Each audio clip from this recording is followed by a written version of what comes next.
Hi guys, welcome back to Fragments of a Simple Life, where every video I make is super simple. Today I thought I would just do a story time reading for you guys. That way you don't have to watch me do anything. You can turn this on while you're in the car and just kind of ignore your phone. If you have a headache, you can go ahead and close your eyes. You can go to sleep to the sound of me reading. This is a Hans Christian Andersen Tales book that I got at a thrift store for a couple dollars. It has a very nice leather type feel to the cover. And embossed into the cover is a bunch of quotes from different stories. It says, "Life itself is the most wonderful fairy tale."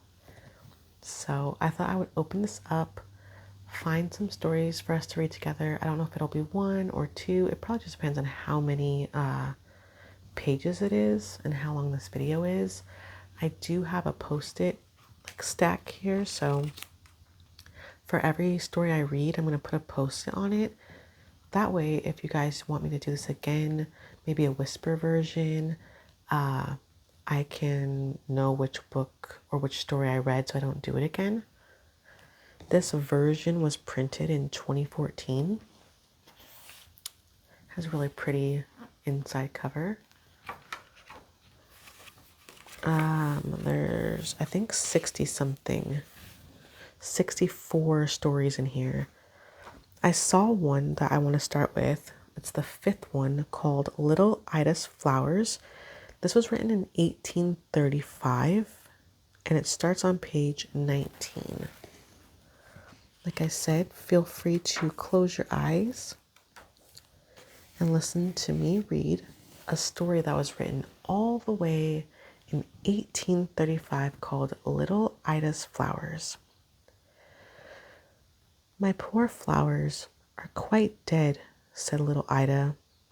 "They were so pretty last evening, but now every leaf has withered and drooped. Why do they do that?" she asked the student who sat on the sofa. She was very fond of him because he told such good stories and could cut such amusing figures out of paper hearts with dancing ladies inside of them. Flowers of all sorts, and castles with doors that you can open and close. He was a rollicking fellow. "Why do my flowers look so ill today?" she asked him again, and showed him a withered bouquet.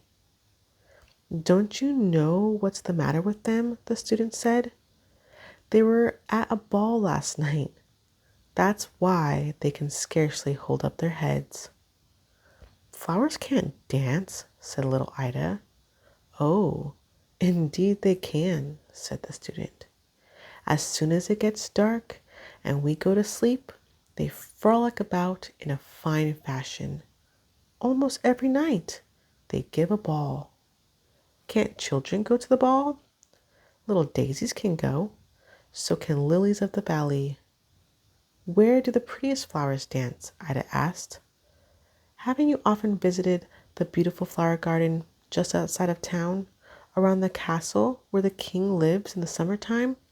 You remember, the place where swans swim close when you offer them breadcrumbs? Believe me, that's where the prettiest flowers dance."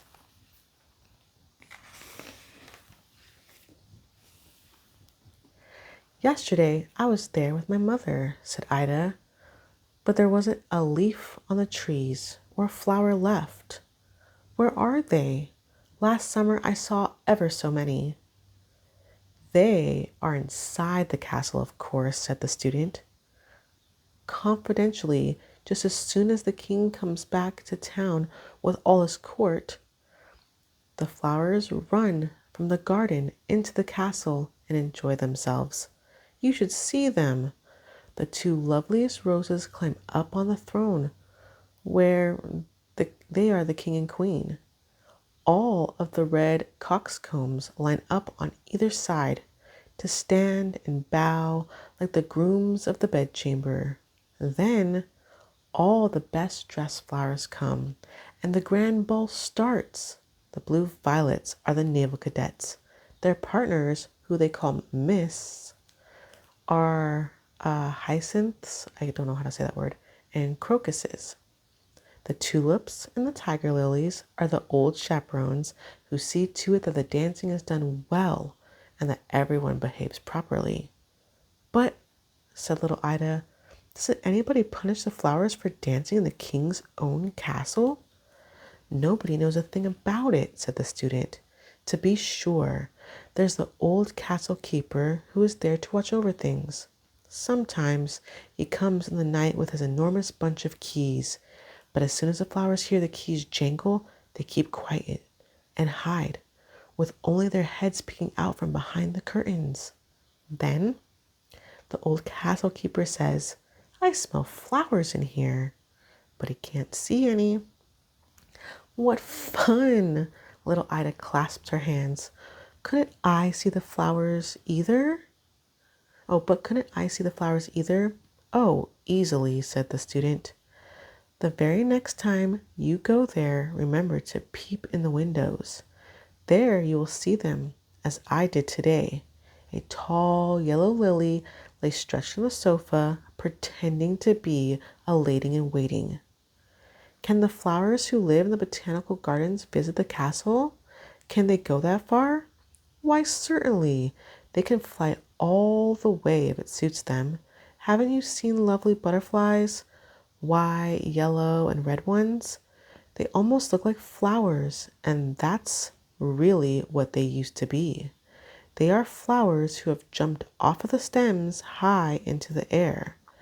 They beat the air with their petals as though these were little wings, and so they manage to fly.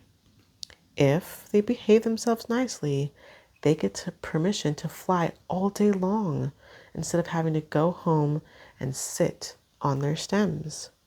In time, their petals turn into real wings. You've seen them yourselves. However, it's quite possible that the botanical garden flowers have never been to the king's castle, and I don't know anything about the fun that goes on there almost every night. Therefore, I'll tell you how to arrange a surprise for the botanical professor. You know the one I mean. He lives quite near here. Well, the next time you go to the garden, tell one of his flowers that they are having a great ball in the castle. One flower will tell the others, and off they'll fly. When the professor comes out in the garden, not one flower will he find. And where they've all gone, he'll never be able to guess. How can a flower tell the others?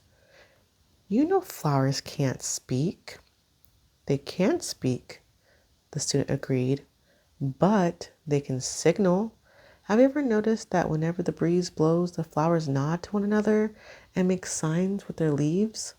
Why, it's as plain as talk. Can the professor understand their signs? Certainly he can. One morning he came into his garden and he saw a big stinging nettle leaf signaling to a glorious red carnation. You are so beautiful and I love you so much. But the professor didn't like that kind of a thing, so he slapped the nettle's leaves, for they are its fingers. He was stung so badly that he hasn't laid hands on a stinging nettle since. Oh, how jolly, little Ida laughed. How can anyone stuff a child's head with such nonsense? Said the prosy counselor, who had come to call and sit on the sofa too. He didn't like the student a bit. He always grumbled when he saw the student cut out those strange, amusing pictures. Sometimes a man hanging from the gallows, yikes, and holding a heart in his hand to show that he had stolen people's hearts away. Sometimes an old witch riding a broomstick and balancing her husband on her nose. The counselor highly disapproved of those, and he would say, as he said now, how can anyone stuff a child's head with such nonsense, such stupid fantasy? But to little Ida, What the student told her about the flowers was marvelously amusing, and she kept right on thinking about it. Her flowers couldn't hold their heads up because they were tired out from dancing all night. Why, they must still be ill. She took them to where she kept her toys on a nice little table with a whole drawer full of pretty things. Her doll, Sophie, lay asleep in the doll's bed, but little Ida told her, "Sophie, you'll really have to get up and be satisfied to sleep in the drawer tonight because my poor flowers are ill. Maybe if I let them sleep in your bed tonight, they will get well again." When she took the doll up, Sophie looked as cross as she could be and didn't say a word. She was sulky because she couldn't keep her own bed. Ida put the flowers to bed and tucked the little covers around them. She told them to be good and lie still, while she made them some tea so that they would get well and be up and about tomorrow. She carefully drew the curtains around the little bed so in the morning sun would not shine in their faces. All evening long, she kept thinking of what the students had said before she climbed into bed herself. She peeped through the window curtains at the fine potted plants that belonged to her mother, hyacinths and tulips too, and whispered very softly, "I know you are going to the ball tonight." But the flowers pretended not to understand her. They didn't move a leaf, but little Ida knew all about them. After she was in bed, she lay there for a long while thinking about how pleasant it must be to see the flowers dance in the king's castle. Were my flowers really there, she wondered. She fell asleep. Then she woke up again in the night. She had been dreaming of the flowers and of the student and of the prosy counselor who had scolded him and said it was silly nonsense. It was still in the bedroom where Ida was. The night lamp glowed on the table, and Ida's mother and father were asleep. Are my flowers still asleep in Sophie's bed? Ida wondered. That's what I'd like to know.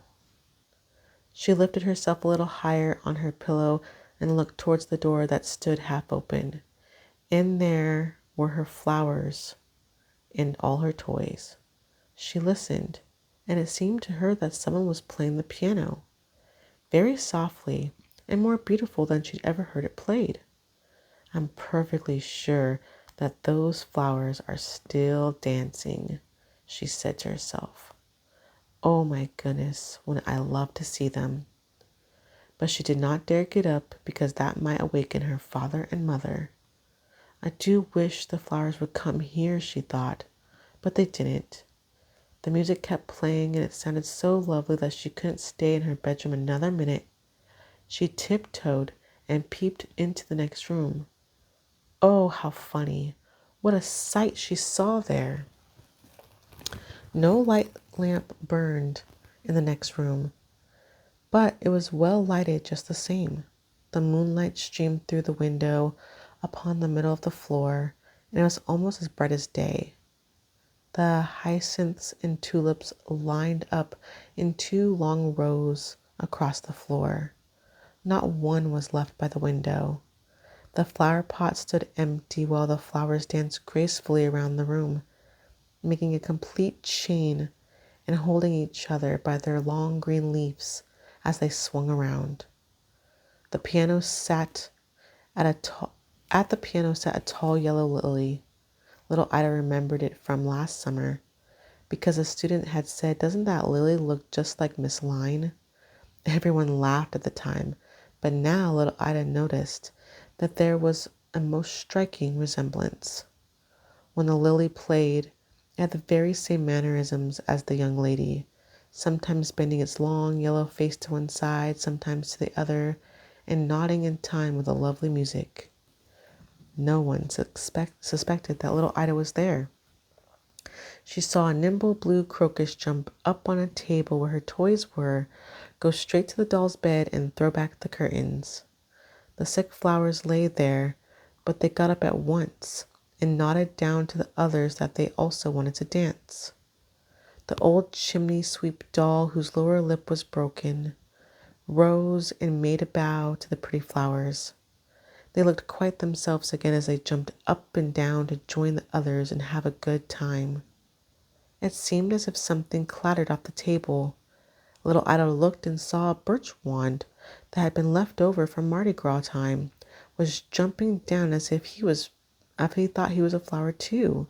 The wand did cut quite a flowery figure with his paper rosettes, and, to top him off, a little wax figure who had a broad trimmed hat just like the one the counselor wore. The wand skipped about on his 3 wooden legs and stamped them as hard as he could, for he was dancing the mazurka. The flowers could not dance it, but they were too light to stamp as he did. All of a sudden, the wax figure grew tall and important. He whirled around to the paper flowers beside him and said, "How can anyone stuff a child's head with such nonsense, such stupid fantasy?" At that moment, he was the perfect image of the big-hatted counselor, just as shallow and quiet as Cross. But the flower papers hit back. They struck him with thin shanks until he crumpled up into a very small wax mannequin. The change was so ridiculous that little Ida could not keep from laughing.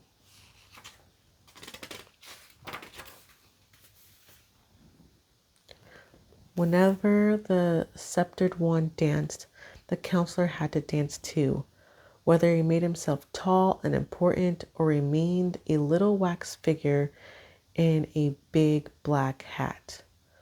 The real flowers put in a kind word for him, especially those who had lain ill in the doll's bed, and the birch wand let him rest. Just then, they heard a loud knocking in the drawer where Ida's doll Sophie lay with her other toys.